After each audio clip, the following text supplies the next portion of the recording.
Bom dia a todos. Bom dia a todos. É um prazer ver tantos clientes, amigos aqui com a gente hoje. Espero que estejam todos bem. Meu nome é Frederico Boff de Eterich. Eu sou sócio da Azevedo Sete, que cuida da área de infraestrutura, e vou hoje coordenar os trabalhos do nosso webinar. A ideia é que a gente tenha um evento focado, com perguntas e respostas, dinâmico, direto, não vai ter muita contextualização, muita teoria, é realmente uma coisa bem prática para a vida das empresas, tá?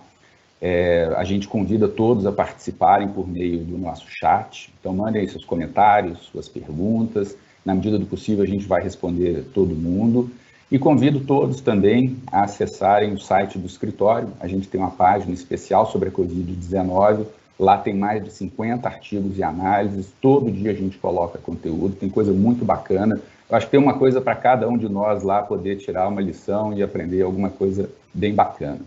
Sem maiores enrolações, eu vou passar aqui a palavra para os nossos palestrantes de hoje. Brevemente apresentando-os, a gente tem a Ana Paula Terra, que é a nossa sócia de societário e M&A, a Clarissa Viana, do tributário, o Marcos Augusto Ribeiro, do contencioso, a Luana Vieira e a Silvia Pellegrini, do trabalhista. Então, a gente vai explorar aí várias vertentes desse assunto, de novo, com abordagem prática, com abordagem direta.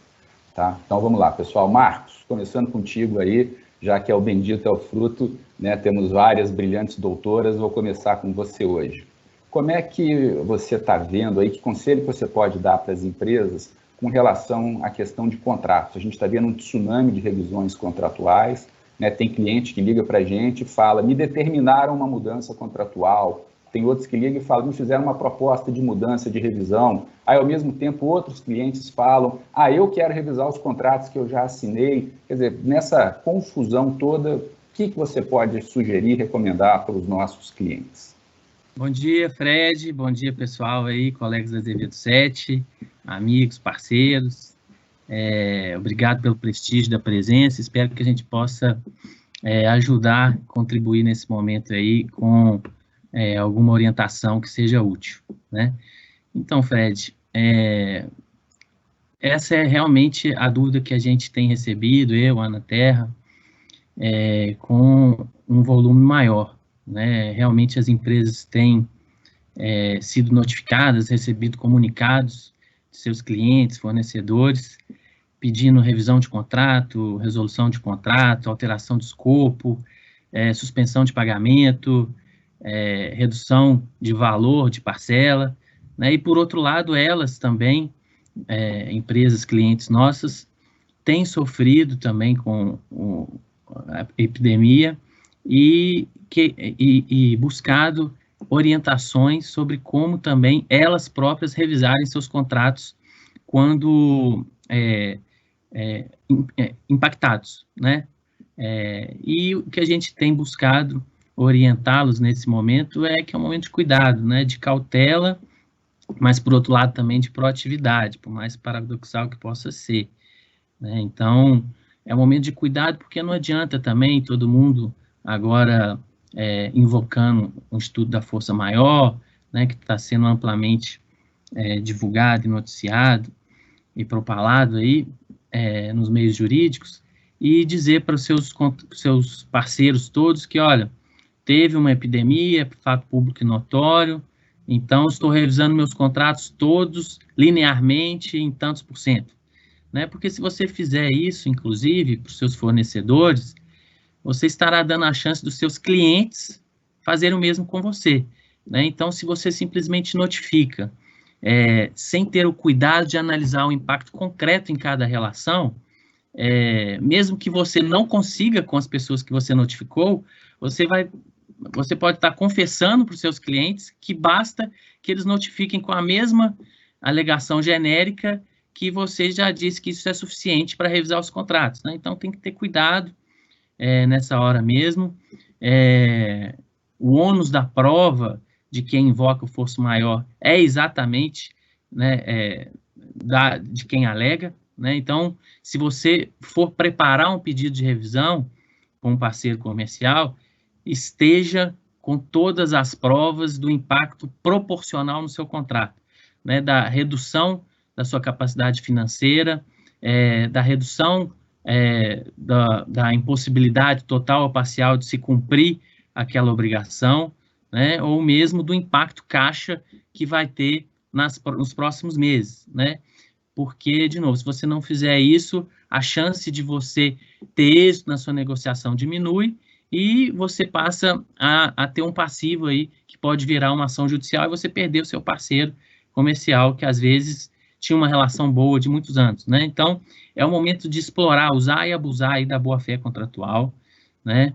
Dos princípios da proporcionalidade, lealdade, cooperação mútua, para ter realmente negociações justas, né, que voltem para o ponto de equilíbrio onde estava o contrato antes da pandemia, né? E exatamente por isso você precisa ser proativo, porque ao invés de ficar esperando os clientes te notificarem, você, mesmo credor, porque aqui a gente também tem dito muito dos devedores das parcelas, então aqueles que têm que pagar, que têm se movimentado primeiramente para pedir reduções, mas o credor tem o dever da renegociação, o dever de mitigar as perdas, né? Então, esse é um princípio novo, tem o Tratado da Convenção de Viena, que a gente ratificou em 2014, mas já tem enunciado do Conselho da Justiça Federal aplicando, e agora, nessa hora de pandemia, em que a discussão vai ser mesmo sobre as negociações justas e com boa-fé, isso vai vir à tona. Então, um exemplo clássico que você, eventualmente, está produzindo aí EPIs, aumentou sua produção agora para abastecer o sistema de saúde e contratou o fornecimento de equipamento. O seu fornecedor atrasou, não espera passar a pandemia para depois judicializar e dizer, olha, eu tive lucros cessantes, porque se ele me apresentasse o equipamento a tempo, eu ia aumentar a produção em X%, né? Porque você vendo que há inadimplência, você já pode provocar o seu fornecedor, ver se ele tem a capacidade mesmo, eventualmente substituí-lo, rescindir, e às vezes cobrar dele só a diferença a mais do novo fornecedor, ao invés de cobrar os lucros cessantes. Então, tem que ter esse cuidado para depois você mesmo não sofrer na sua indenização. E quanto antes você mapear essas suas relações privadas, verticais e horizontais, mais rápido vocês vão fazer as negociações e sair dessa crise, inclusive porque vocês têm que ver as cláusulas de arbitragem, às vezes de pré-negociação, para poder sair o mais rápido e estar pronto para a retomada. Excelente, Marcos. Muito bom o panorama da parte dos litígios potenciais vindouros aí da força maior. Eu queria agora saber a questão especificamente do judiciário, né? A gente está com prazos suspensos, a maioria dos litígios está parada, mas existe a questão das provisões que as empresas têm aí para fins dos litígios, né? Ter demonstrações financeiras acuradas. Você tem algum conselho, alguma ideia, algum comentário a fazer aí para o pessoal sobre isso? Se por um lado o time aí do jurídico de contratos, junto com a operação, vai ter esse para-casa que a gente disse na pergunta anterior, de fazer a revisão dos seus contratos, o time de contencioso dos departamentos também, eu tenho visto pouca gente se movimentar nesse sentido, aproveitar o momento de suspensão de prazos, porque com os processos parados, e nesse momento de crise, empresas precisando de caixa, é o momento de fazer uma due diligence, ou uma auditoria na sua carteira de processos, para revisar provisões que às vezes estejam erradas, segurando dinheiro dos clientes. Às vezes os processos já encerraram e ficaram com garantia lá dentro, ou ficaram com provisão sem ser baixada. É o momento também de fazer acordos, né? A gente está falando de negociação sem parar, os processos estão parados.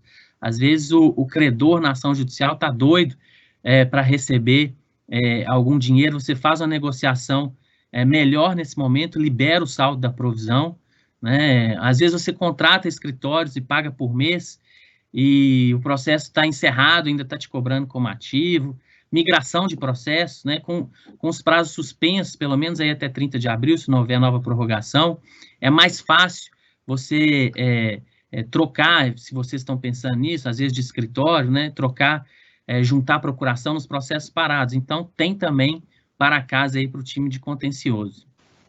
Excelente, Marcos, muito bom. Eu queria agora aproveitar um pouco e perguntar para a Ana Paula, bem-vinda, Aninha, aí, pela participação, Né, Ana, eu quero saber o seguinte, a gente está na safra, época de safra de balanços aí, muitas empresas realizando assembleias de acionistas, cotistas, divulgando demonstrações financeiras, e precisou de uma pandemia para a legislação se adaptar às novas tecnologias da informação. O que as empresas podem concretamente fazer, estão fazendo, que desafios que a gente tem enfrentado aí no societário e que conselhos e recomendações que a gente pode dar para os administradores dentro desse cenário?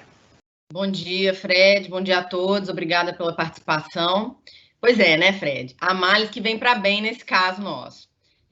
A MP 931, né, ela permitiu o adiamento da realização das assembleias e reuniões anuais de sócios, que deveriam ocorrer agora até o final do mês, né, 30 de abril, e prorrogou para o dia 31 de julho desse ano. Mas também permitiu a realização de assembleias de forma virtual, né?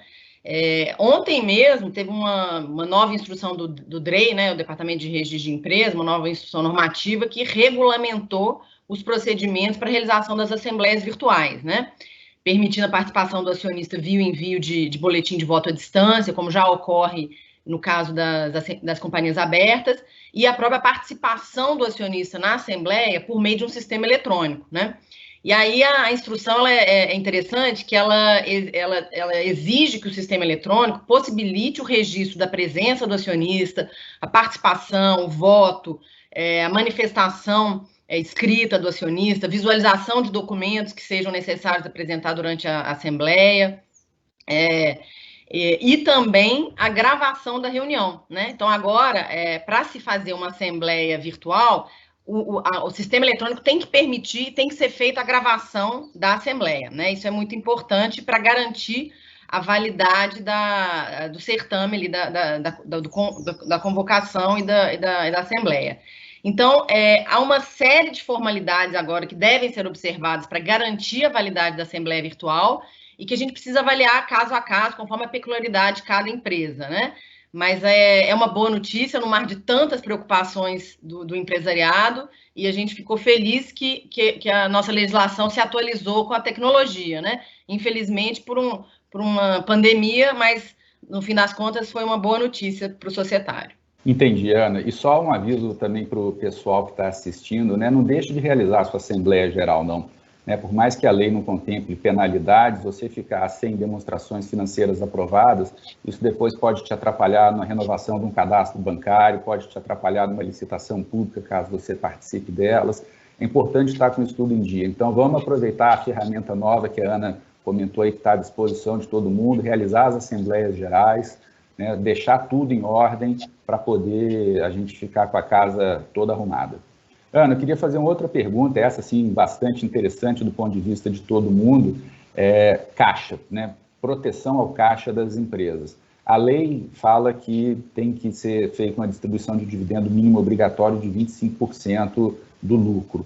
Como é que funciona isso no cenário atual, que está todo mundo desesperado por proteger o caixa e manter a rigidez financeira das empresas? É possível, né, suspender o pagamento e reter lucros, inclusive do dividendo obrigatório, mas essa é uma questão que a gente precisa lidar com muita cautela, com muita precaução e ressalvas, porque, como você disse, né, envolve responsabilidade dos administradores, justamente porque o recebimento de dividendos é um direito essencial do acionista, né, e pode potencializar conflitos societários, né?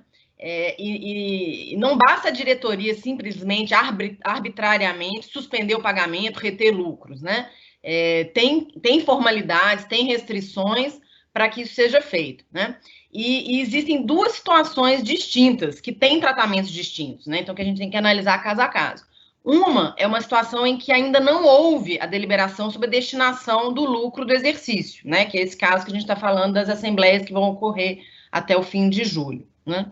A outra situação é quando já houve uma declaração de dividendos, criando um crédito para o acionista e um passivo para a sociedade. Então, são duas situações diferentes que a gente tem que tratar de formas diferentes.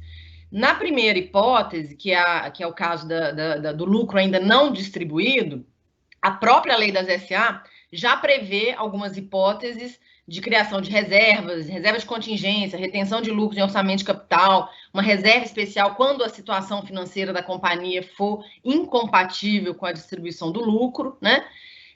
Então, ela já existe um procedimento previsto na lei que consegue lidar com essa situação de retenção de lucros e distribuição ou suspensão de distribuição de dividendos.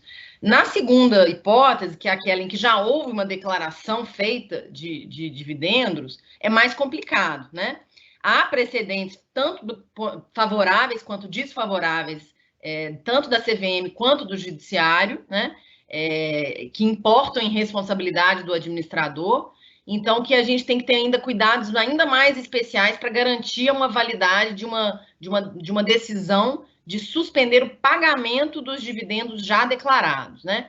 Então, em resumo, o fato é que em ambos os casos, seja já tendo havido a declaração de dividendos ou ainda não tendo havido a distribuição do resultado, o que precisa para garantir efetivamente uma legitimidade e evitar responsabilidade dos administradores é que tem que haver uma fundamentação, né, do motivo daquela retenção ou suspensão de pagamentos, transparência e uma deliberação em assembleia, né? A gente recomenda que seja formalizado, feito a assembleia, para que a distribuição ou o pagamento de dividendos obrigatórios sejam suspensos.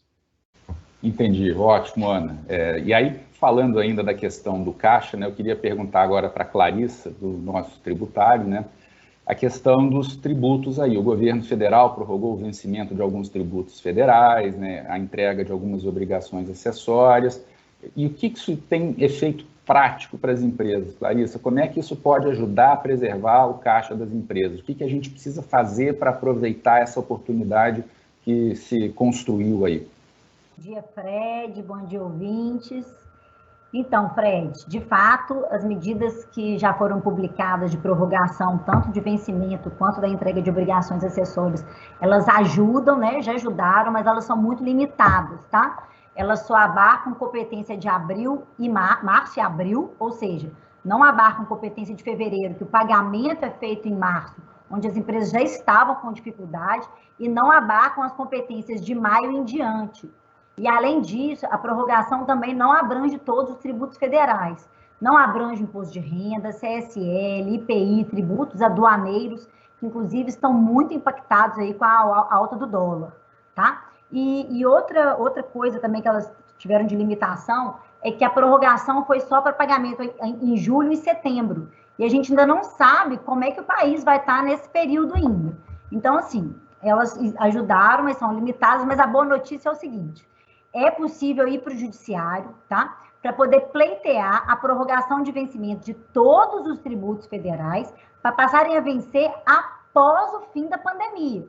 A gente não sabe como é que até quando isso vai durar, né? Inclusive, essas medidas, elas podem ser adotadas para o ISS também, não só para os federais, mas tributos municipais, tais como os ISS e IPTU, por exemplo, e os estaduais, que é o ICMS e o ICMS-ST, tá? E outro ponto importante que a gente tem que ficar atento é a questão do congelamento. A gente pode pedir no judiciário o congelamento da taxa de câmbio, tá?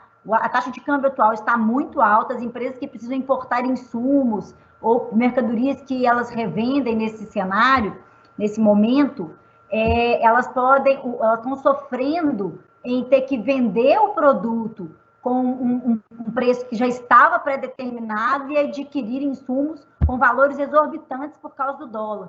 E, além disso, a tributação, os tributos aduaneiros estão muito superiores. Então, um pedido também importante é exatamente essa trava, o congelamento do dólar. Por quê? Porque a cotação vigente na véspera da declaração do OMS é muito mais baixa. Então, vale a pena ainda também movimentar algumas medidas. Deixa eu aprofundar um pouco mais esse tema, né? Você falou da possibilidade de acesso ao judiciário para fazer esses pleitos todos. Como a nossa ideia aqui é ser prático e efetivo, eu queria saber de você, teve já esse caso real? Você já enfrentou isso realmente? Teve que ir lá despachar, não despachar pessoalmente com o juiz, né? Mas enfrentar isso na prática? Qual foi o resultado que isso trouxe? E se, além disso, haveria algum outro tipo de medida que a gente pode se valer dela? Ou seja, uma pergunta em duas partes. Na prática, a gente conseguiu fazer isso? E 2, né, tem alguma outra coisa que possa ser feita?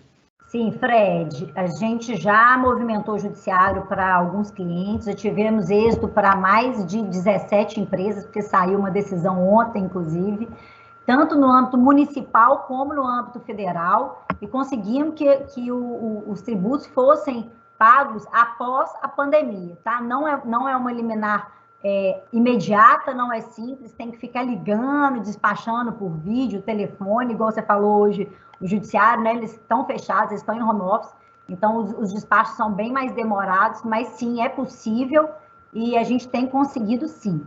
Agora, outras medidas, além dessas de prorrogação para poder segurar o caixa, por exemplo, se a empresa já tem depósito judicial realizado em alguns processos, ela pode pedir a troca, oferecer um seguro garantia que vai estar com uma taxa mais baixa, ou dar algum outro bem em garantia e levantar esse dinheiro. Isso é uma oportunidade. Uma outra questão algumas empresas, elas tiveram funcionários afastados por causa do Covid, seja porque a empresa está com a atividade fechada, seja porque esses funcionários são de risco, grupo de risco.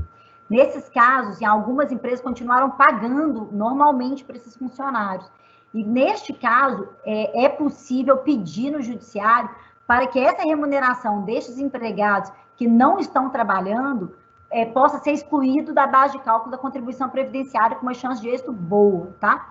E aí a liminar traz um efeito imediato, porque você já diminui a sua base do pagamento da contribuição quando ela ocorrer. E uma outra questão que a gente pode trazer também é o creditamento de PIS e COFINS sobre aquisição de materiais que se tornaram essenciais para essa pandemia. Tem empresas, por exemplo, de alimentos, alguns laboratórios que continuaram a produção e tiveram que ampliar muito mais alguns insumos, algumas compras, né? Tiveram que incrementar aí a compra de alguns materiais que antes não eram obrigatórios. Agora, com a pandemia, com certeza se tornaram materiais de limpeza e tudo. Então, para poder ir para o judiciário, para poder pedir o aumento desse creditamento. Excelente, obrigado. Eu queria aqui aproveitar e fazer uma pergunta para você, Clarissa, vindo aí do pessoal que está participando. A Janaína está perguntando, o adiamento do PIS, COFINS, abrange o que está no RET? Você pode ajudar a gente com essa resposta, por favor? Bom, o RET, para quem não tem, né, não sabe, os regimes especiais. Olha, a prorrogação que está prevista na norma, ela não faz restrição, tá? Ela fala simplesmente prorrogação de PIS e COFINS para um período para frente. Entendo que sim, numa primeira análise, mas é importante ler o RET para ver se ali existe alguma exceção, tá? Mas a princípio eu entendo que abrangeria sim, mas eu acho que vale a pena dar uma lida no RET primeiro. Entendido, obrigado. Eu queria também aproveitar e passar uma outra pergunta do público agora para a Ana Paula. O Eduardo, obrigado, Eduardo, pela pergunta. Está perguntando se houve alguma alteração em relação à publicação dos atos societários das companhias, ou seja, se houve alguma alteração em relação à publicação dos atos societários.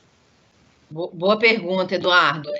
Para companhias abertas, houve sim uma prorrogação, a CVM prorrogou prazos para cumprimento de obrigações junto à CVM, e para companhias fechadas não houve alteração de prazos. O que houve foi, no caso de realização de assembleia virtual, além da publicação que é exigida em lei, né, também deve se disponibilizar para os acionistas via forma digital. Mas não houve alteração da forma de publicação, não. Essa forma de publicação havia sido alterada ano passado com aquela medida provisória que acabou caindo e a gente ainda está no século passado em relação a esse assunto. Perfeito, Ana. Obrigado.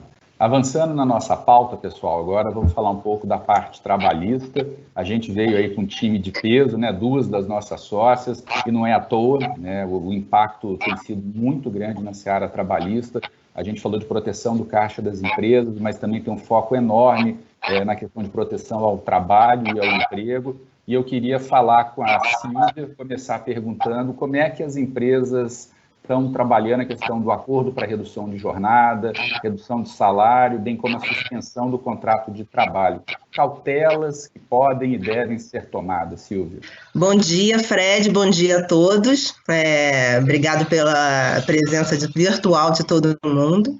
Essa pergunta é super importante para sair um pouco do lugar comum, Fred. Eu tenho visto muitos comentários sobre os aspectos técnicos da medida provisória 936, mas pouco sobre os aspectos práticos, né? E é disso que a gente vai falar. O que a gente tem sugerido de cautela para os nossos clientes, tá? Em primeiro ponto, para a adoção de qualquer uma das duas medidas, seja a suspensão, seja a redução do contrato, o importante é ter foco na preservação do emprego e da renda dos trabalhadores. Esse é o princípio básico da medida provisória, tá? E é muito importante que siga esse princípio. Um segundo ponto que é super importante é a avaliação do quadro de empregados. Por quê? Todos os empregados que eles forem abrangidos pelo acordo, eles gozam de estabilidade provisória no emprego, tá? Então, a gente vive uma situação de muita incerteza, a gente não sabe quanto tempo vai durar essa pandemia, como que as coisas vão ficar. Então, no caso a gente eventualmente, e na pior das hipóteses, né, precisar cortar esse empregado, a indenização pela estabilidade do emprego pode até ser maior do que a redução de salário. Então, é importante que a gente faça essa avaliação de quem realmente é efetivamente importante para a empresa a longo prazo, tá? Uma outra avaliação importante é a avaliação dos setores que a gente pode efetivamente ter a redução de horas de trabalho. Na suspensão, a medida provisória ela é muito clara, tá? Se tem suspensão de contrato, o empregado não pode trabalhar. Se ele trabalhar, a empresa vai ter que pagar o salário e vão ter as sanções e as penalidades, tá? Mas no caso da redução de salário, ela não vem só pela redução de salário, ela vem pela redução do salário e da jornada, tá? Então, se a gente tiver um empregado que está extrapolando essa jornada que foi pactuada, a gente entende que existe um risco de questionamento sobre a própria validade do acordo, tá? Então, esse é um ponto de atenção que as empresas devem ter, principalmente porque a gente está com muita gente trabalhando em esquema home office, né? Então, que você tem um controle, ou não tem um controle efetivamente, ou tem um controle mais flexível, né, de horário. Então, se o gestor ele verificar que o empregado ele está extrapolando a jornada, ele tem que fazer um alerta para o empregado, mandar uma mensagem, dizer, olha, a gente fez um acordo de redução, você não pode trabalhar além do horário. São umas cautelas que são importantes serem adotadas no curso desse período de pandemia que a gente está vivendo, né? Um outro item também super importante que a gente sugere que essa implementação do acordo seja por 30 dias inicial. É claro que pode ter a previsão de prorrogação, mas diante de toda essa incerteza que a gente tem, é importante que a gente seja cauteloso. Então, a gente estipula 30 dias, até porque a suspensão do contrato, a gente tem um prazo de 60 dias, tá? E a redução de 90. Mas pode acontecer, por exemplo, da gente precisar, nesse momento, suspender o contrato, aí a gente vê que a situação, que a gente está tendo um aumento de demanda, passa por uma redução num total de 90 dias. Então, é cauteloso que a gente estipule, inicialmente, esse prazo de 30 dias. Um outro ponto também de cautela que a gente apresenta é fazer uma avaliação do impacto dessa redução da remuneração do empregado. Por que a gente sugere isso? Porque a MP ela traz uma alternativa super interessante, que é a ajuda compensatória. E por que ela é interessante? Porque ela tem natureza indenizatória. Então, ela tem um impacto menor no pagamento. Então, pode ser uma medida que seja um pouco menos onerosa para a empresa, mas que traga um equilíbrio maior de remuneração para o empregado. Então, é importante que seja feita essa avaliação, tá? E a última cautela que a gente se sugere, e aí não é nenhuma cautela, uma questão que é super importante, tá? É porque o empregador, a partir da data da assinatura do acordo, ele tem 10 dias para inserir todas as informações do empregador web, tá? Que são os dados do acordo, inclusive a conta corrente dos empregados, tá? Porque o crédito vai ser feito diretamente na conta corrente dos empregados. Então, ele tem esse prazo de 10 dias. E aí, se esse prazo não for cumprido, o que acontece? Acontece que o empregador vai ter que arcar com o salário até que seja feita essa inserção de dados no sistema. E além se, por exemplo, a gente fizer um acordo de 30 dias, tá? E esses dados foram inseridos no 15º dia, a gente vai ter só 15 dias de acordo. É claro que esse acordo pode ser prorrogado, mas a gente tem um prazo limite de 90 dias para as medidas. Então, é importante que seja observado esse prazo de 10 dias. Bom, basicamente, resumidamente, são essas as cautelas que a gente tem adotado, Fred. Obrigado, Silvia. Explorando um pouquinho mais esse tema aí, eu queria saber com relação à negociação dos acordos individuais com empregados que recebem menos de R$ 3.135. Né? Quais seriam os limites para a atuação da entidade sindical nesse tipo de situação? Bom, vamos lá. Essa pergunta, se você tivesse me feito há 10 dias atrás, estava fácil de responder. Mas, porque a medida provisória ela é muito clara, ela diz que quem recebe até R$ 3.135 via acordo individual está super ok, tá? O único ponto que tinha de atenção era encaminhar esse acordo para o sindicato em 10 dias. Mas foi ajuizada uma ação direta de inconstitucionalidade, a 6363, questionando exatamente a validade da negociação individual. Tá? A gente teve uma liminar do STF que atrelou a validade do acordo à aprovação do sindicato. Essa decisão ela tem uma repercussão muito grande, porque ela foi vista como uma forma de engessar essa negociação nesse momento que é extremamente sensível, né? A AGU ela opôs embaixo de declaração, o STF prestou os esclarecimentos, tentando trazer um pouco mais de segurança jurídica, definindo que o acordo individual ele produz, sim, efeito imediato. Mas a entidade sindical ela pode instaurar uma negociação coletiva caso ela entenda que é efetivamente necessário, né? Eu, particularmente, eu entendo que o sindicato não pode deixar de homologar um acordo se ele tiver de acordo com o MP, né? Mas, no momento de insegurança, a gente tem umas questões já que estão sendo discutidas, quais seriam as verbas que compõem essa base de cálculo. Por exemplo, as comissões, né? Elas devem inserir a base ou não.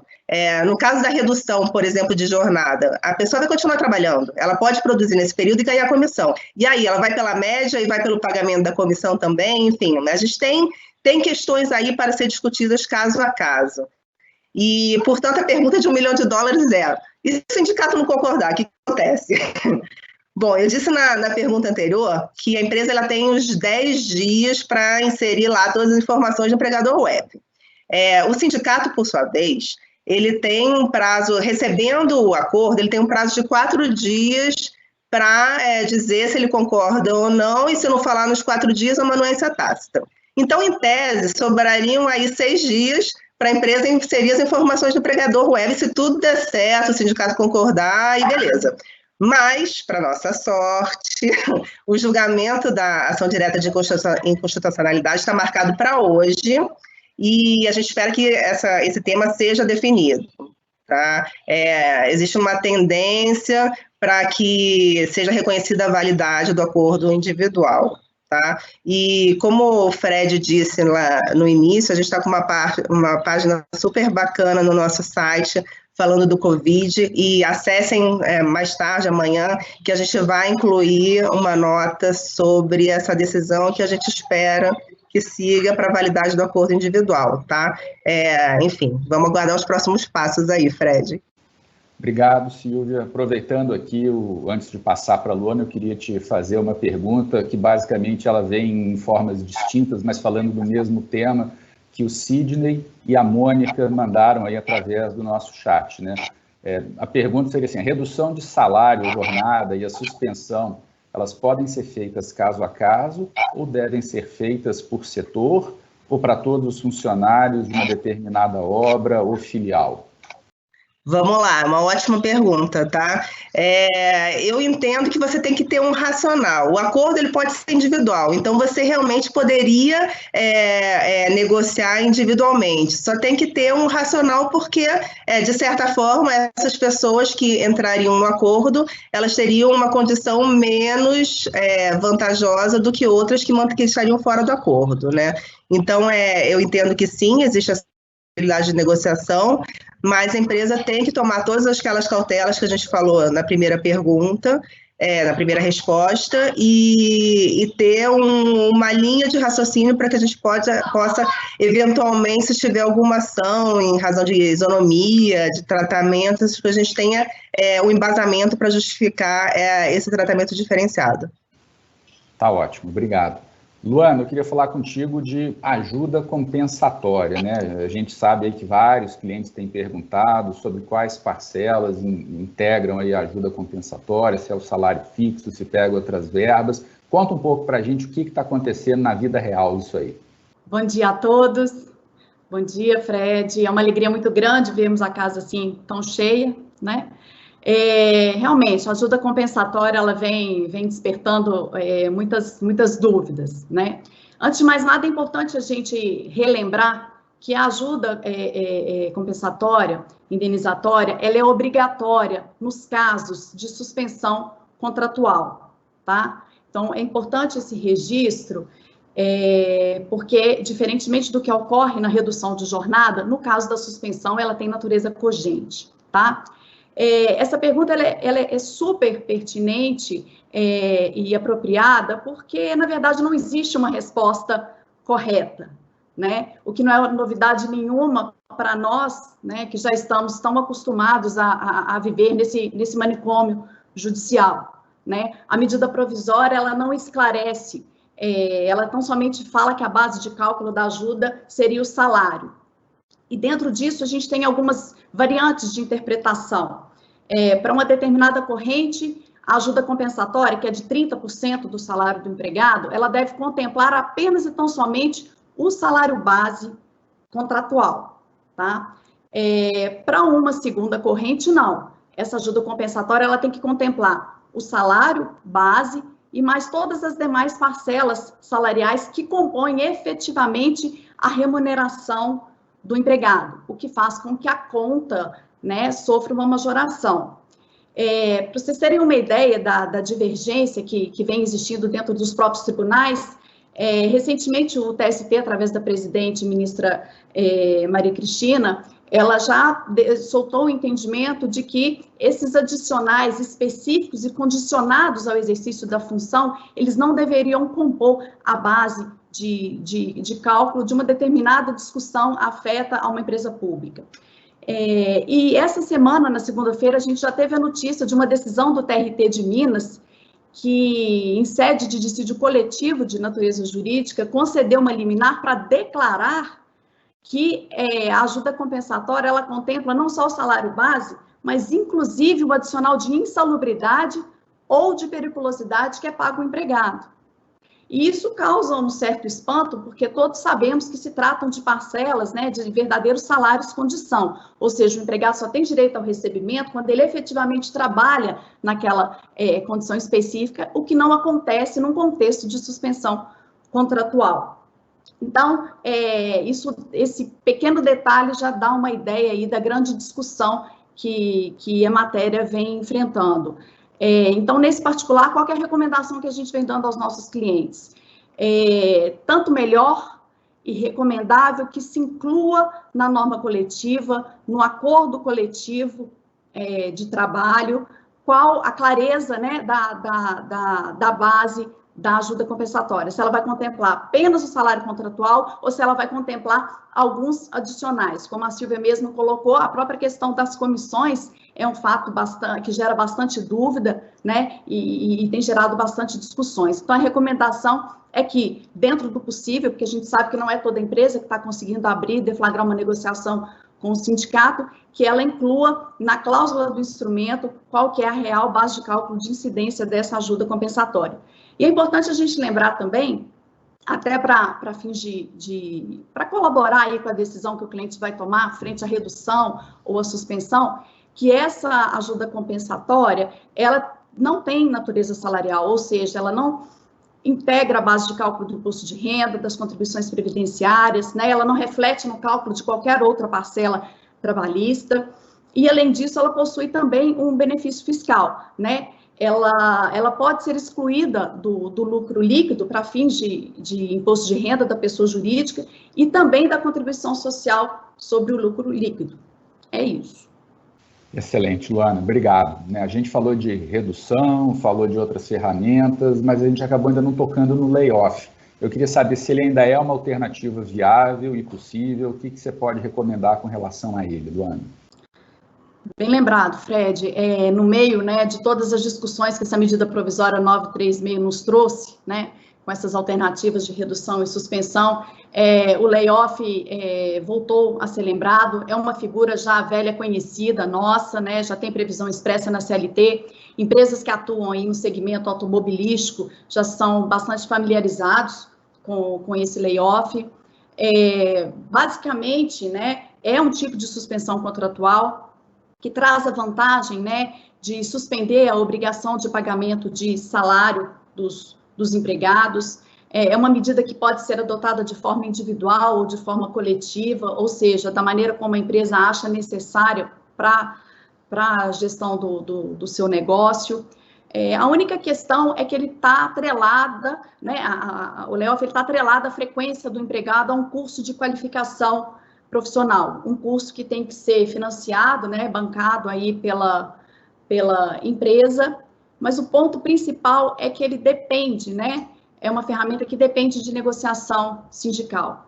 Então, as empresas, como eu já disse anteriormente, elas têm enfrentado grandes dificuldades para negociar questões básicas com as entidades sindicais. Então, o layoff, ele realmente pressupõe essa negociação com a entidade sindical. A novidade que a medida provisória trouxe com relação a esse layoff é a possibilidade do curso de qualificação ser oferecido pela empresa à distância, né, de forma remota, que é totalmente compatível e necessário com esse cenário de pandemia vivido. Uma outra alteração que ela trouxe também para esse layoff diz respeito ao tempo de duração. Ele vai ter que ter, diferentemente da regra anterior, que era de 2 a 5 meses, ele vai ter 1 mês mínimo de vigência, limitado a 3 meses.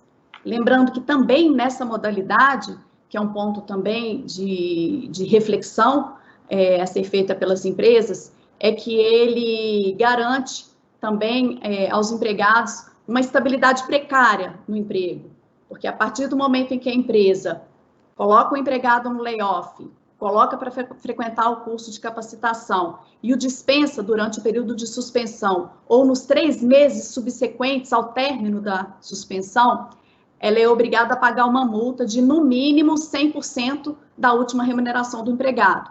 Então, isso também tem que entrar na conta na hora de você optar por uma dessas alternativas que foram disponibilizadas aí pelo governo federal.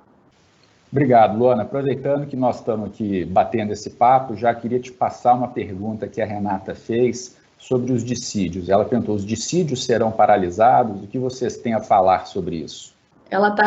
Bom, se ela está se referindo aos dissídios coletivos, né, de categoria econômica,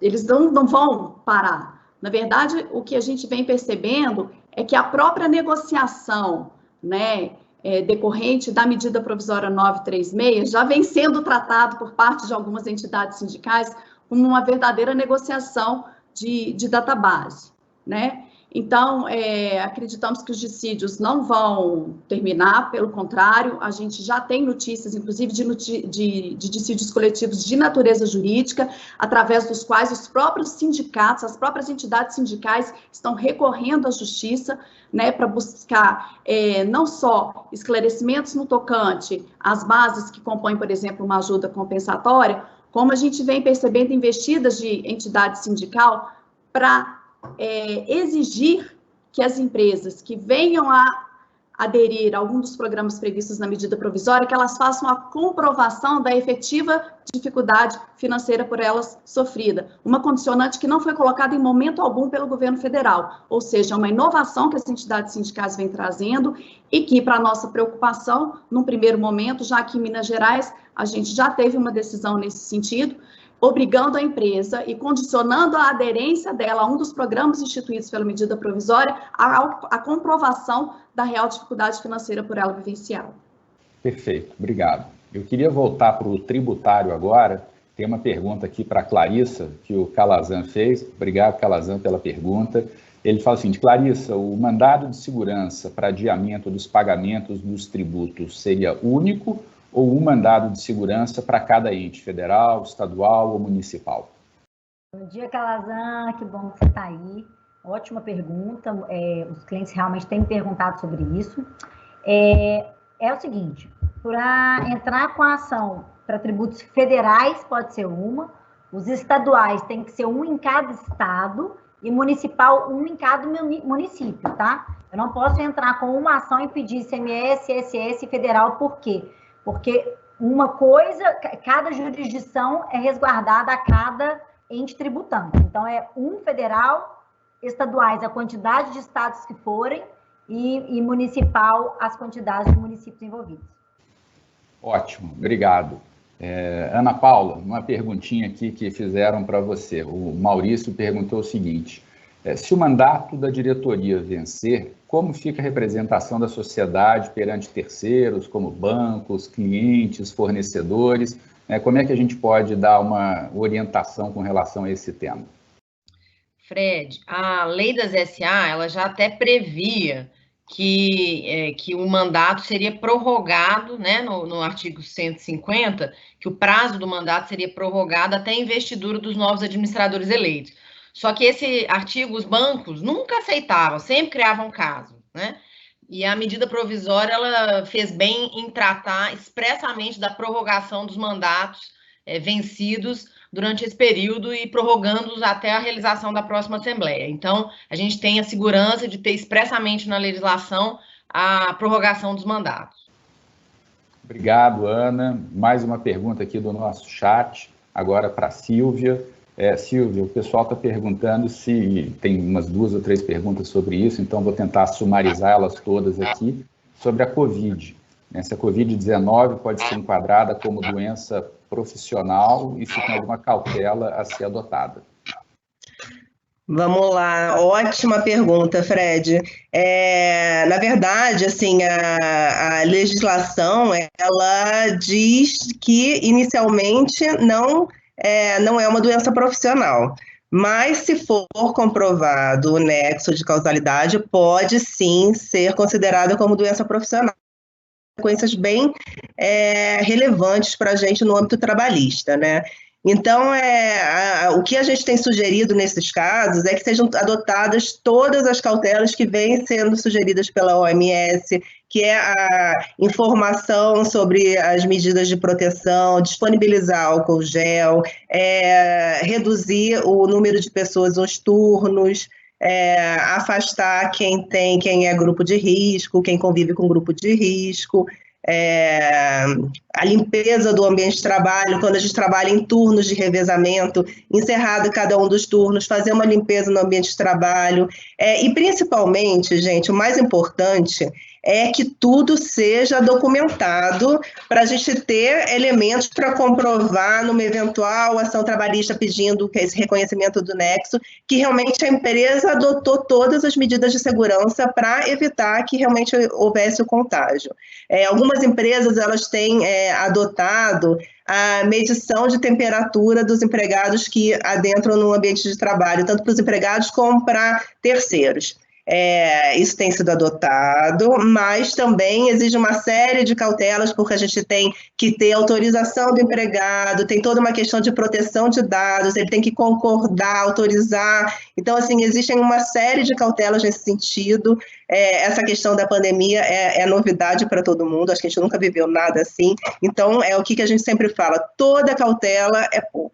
E sempre que forem adotadas as medidas, documentar tudo isso para a gente ter meios de prova, até porque as empresas, elas têm recebido notificações da Anvisa para questionar essa adoção das medidas de segurança, tá? Tanto por denúncia, enfim. Então, é super importante que a empresa tenha efetivamente evidência de que está adotando todas as medidas necessárias. Obrigado, Silvio. Queria agora contar com a ajuda do Marquinhos. Mandaram uma pergunta aqui bastante interessante. O contexto era de mensalidade escolar, né, a atuação do PROCON, mas a pergunta em si, eu acho que o que a gente, como um todo, precisa saber, porque não impacta só a questão de mensalidade escolar, impacta em outras atividades, né, de consumeristas. A questão é qual é a competência do PROCON para decidir ou legislar sobre esses temas, mensalidade escolar, prestação de serviços ao consumidor, ou seja, como que o PROCON está agindo, se ele está dentro da competência dele, qual seria, ou se ele está realmente indo um pouco além, exacerbando. Você que está na linha de frente desse assunto, como é que você está vendo isso? Para agradecer, é uma pergunta boa, porque é polêmico esse assunto das mensalidades escolares, né? Isso tem realmente sido alvo de muitos debates. Teve primeiro uma medida provisória, 925, que retirou a obrigação de se cumprir a carga anual dentro dos 200 dias, né, mantendo, então, só as 800 horas, e, com isso, o Ministério da Justiça, por meio da Senacom, emitiu uma nota técnica 14, recomendando aos PROCONs, que são, em tese, vinculados aí ao Ministério da Justiça, então, recomendando aos estados que orientem os consumidores a não pedirem, nesse momento, a suspensão de contrato, a renegociação de contrato. Porém, como bem lembrou aí a nossa participante, em Minas foi diferente. Então, no Rio, Recife, em São Paulo, os PROCONs locais aderiram a essa nota técnica do Senacom, mas em Minas não. A comissão de promotores, liderada pelo doutor Amauri, soltou uma nota técnica já recomendando às escolas que concedam um desconto proporcional à mensalidade de competência março para ser paga em abril em 29%, suspendendo os contratos que vão ter a prestação do ensino à distância e os contratos de ensino infantil, por ser impossível prestar da forma à distância, né? A competência deles é o seguinte, muitas dessas reclamações vão desaguar no próprio PROCON. Então, se eles já estão emitindo a orientação, ela não é vinculante, tanto que o próprio SINEP, que é o Sindicato das Escolas Particulares aqui em Belo Horizonte, já refutou essa orientação.